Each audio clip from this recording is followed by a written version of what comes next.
Jim and Terry Show, talking about all things, and we're going to wrap it up by talking about all things positive. Oh, you tricked me. You tricked me. You thought I was going to go off on some tangent down a rabbit hole of who knows how what depravity I might explore. But I'm not. I'm talking about positivity. But I'd like to talk about it with a question. Can you be too positive? Oh, geez. Yeah, I think you probably can be. You might be a little bit crazy. Like anything, can there be an extreme that's not good? Well, the only person that would be over positive and all the time positive with no negative whatsoever is making money pretending they're positive. Making money makes someone positive, or the illusion making money pretending they're positive. Pretending they're positive. Writing books, doing guru things, that kind of thing. Because there's certain areas in life that sometimes are not positive, and you would suffer through it. Some people, I think, can conquer it a lot more than other people. Like if I have a restless night, I don't really moan too much about it. But somebody else might be swearing their heads off. They haven't heard you at breakfast. Oh, I can lose it. Matter of fact, that's part of my own thing that I gotta look up the fruits of the Spirit and see just how many I'm missing. How about manifest the fruit? Well, you got to see what they are before you realize what Well, I think most of us intrinsically, within ourselves, within our being, know what good is. Yeah. Without being told that it is. Yeah. But long-suffering, gentle, that kind of thing. I like that list. Yeah. So as much as we can have it. This is from Psyche, which was an online journal. I think it was in print at one point, and then I think it's just a web thing. What makes toxic positivity? Toxic positive. I never thought, isn't that like an oxymoron? Yeah. Toxic positive? But I could see how that would be. Yes. Okay, well, look at the image that they're showing on this. Yeah. This is on psyche.co, I think. Don't have my reading glasses on. So this, you can find that. I'll put a link in the description, and that's what we're talking about.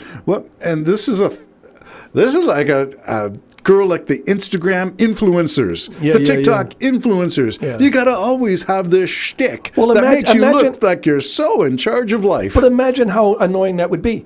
Someone comes up to you and just says, "My brother died." Oh, well, you know what? At least we're going to have sandwiches at the funeral. You know what I mean? Jeepers.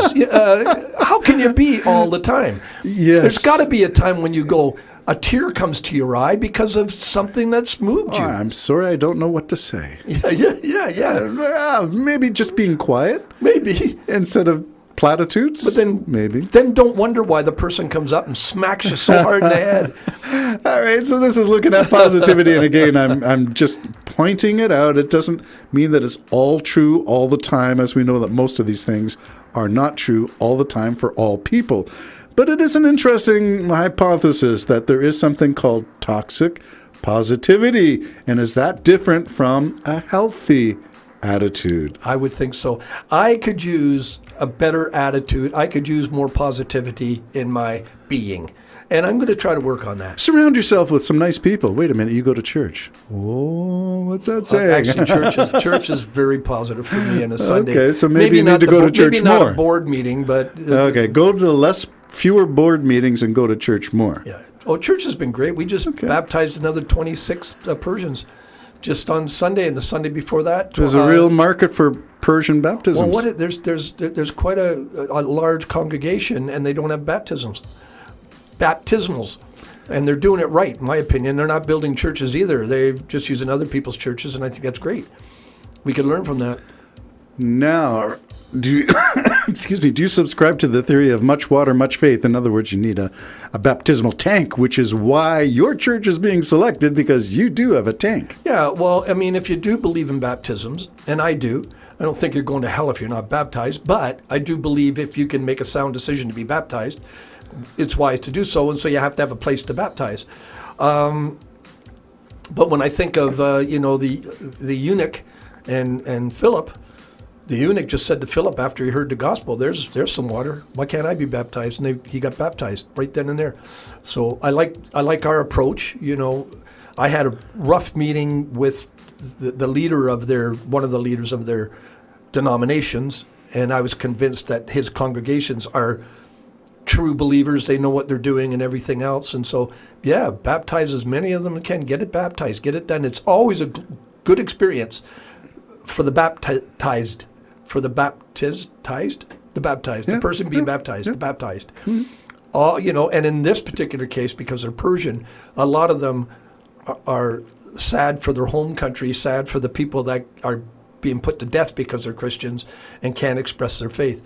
And it was funny because looking at the group of them, if I went in there and didn't know, other than the white robes, but if I went in there, I would think I was amongst a bunch of probably Muslims. But they're Christians, just like me. They have the same as me. They're exactly the same, or I'm the same as them. We have our faith, our trust in Jesus Christ, and we get along wonderfully, except that a lot of the Persians aren't speaking it. They can't speak English, so they have an interpreter. But 3 times now, my pastor's gone and spoke at their congregation. With an interpreter. With an interpreter, yeah. And, we're starting to be relaxed with each other. We're kibitzing a bit more, and they're more relaxed within our congregation.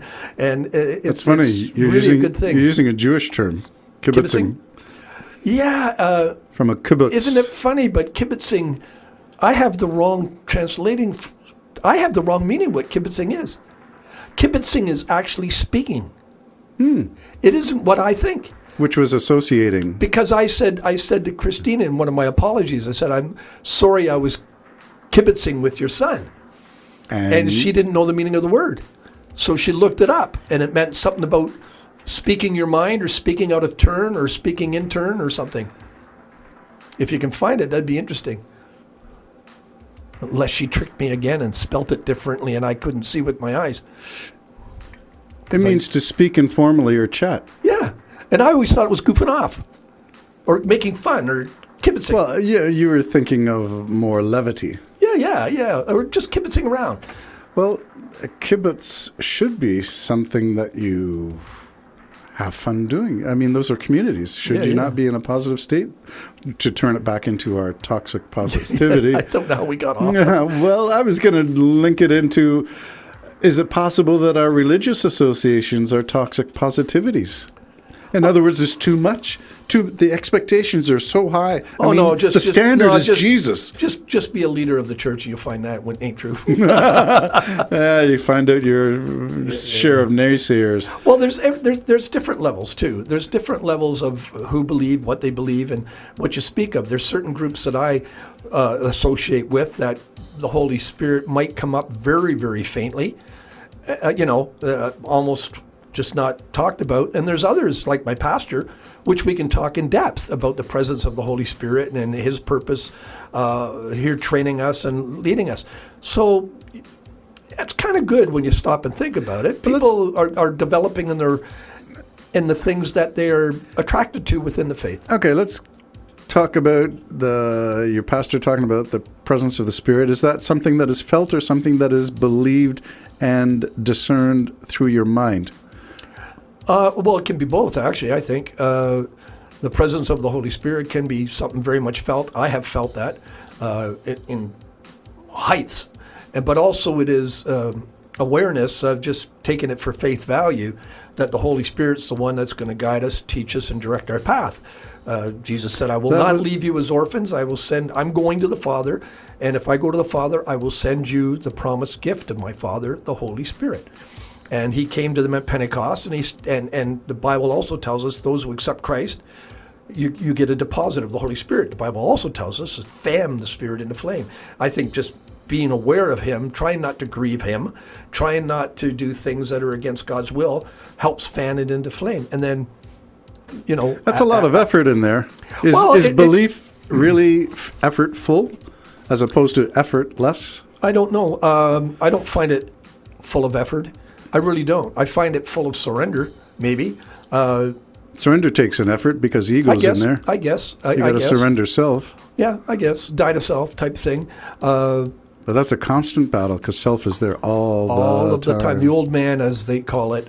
Who are you looking at when you say that? Two old curmudgeons sitting in the Hobbit Hole studio. In my imaginary songs, I don't think I've put it in a song yet, but I will. I always talk about the old man raising up, and sometimes I'll. We don't want to resemble I'll that regretfully say I kind of lost my religion, because my verbal old man comes back and I'm as bad as any old dock worker. And I don't like it. I'm not bragging about that, but it happens. The Show anger me that your comes out. faith by your works. Yeah. Or by your language. Well, I think partly by the language. I think you just need work, and I'm not there. I wish I was arrived, but I'm not. And circumstances in life can knock you down a few notches. The accumulation of circumstances can knock you down a notch or two, but you get back up. That's the accumulation of adverse circumstances. Yeah, things that happen. Just things can accumulate, and it's the straw that breaks the camel's back. Is there pressure as a Christian or as a person of faith of any religious belief, any religious affiliation? Is the pressure to be more than you can possibly be? I don't know about that, but let me put it this way. Every morning when I drive to church, my prayer on the way is, let me prepare my heart and mind to worship you today. I appreciate any help you can give me, that I will consider others as better than myself and do nothing out of selfish ambition. That's my prayer every time. Give me the right spirit and the right mind to learn what you're going to be telling me this day and to be the person you would have me be. That's every Sunday. Okay, you're asking God to do that for you. Is that not something you can do for yourself? I don't know. I don't know if you can fully do it for yourself, but I ask for help because I need help. I'm a needy person. I need help. And I choose to go to Him as opposed to other forms. Now, where I'm going with this is this part of this toxic positivity is that we have to create this aura. And I'll use that word aura because that's a visual color field around that some people say exists. Yeah. I've never seen an aura myself, but I was told by a psychic that I can see orbs. Orbs are something different, but I have not seen anything anyway. But is it that we need to create this aura around ourselves of being full of, in your case, it would be the Holy Spirit. In a spiritual person, it would be full of the universal wisdom of whatever. Well, in my case, I think one of the things I like about church and coming together with a congregation of believers, because you want to be a better person. You want to be we always kidded about the guy slapping his son as they're getting out of the car and they're walking into the church, that kind of thing. But it is true. Yeah. When you get around other people and you say, I do want to be like Pastor Grant, will cry at the drop of a hat, but he's the most joyful man I know. So I do want to be more like him. Mm-hmm. Humility. Yeah, might be and the I'm not key. going to find it with some of my friends. Humility might be the solution to toxic positivity. Oh, we can end it on that. Let's do that. Let's do that. The Jim and Terry Show, signing off for now. Toxic positivity. Oh, you're such a... Isn't it? We're ironic if nothing at our old curmudgeon stage. Bye-bye for now. Bye-bye.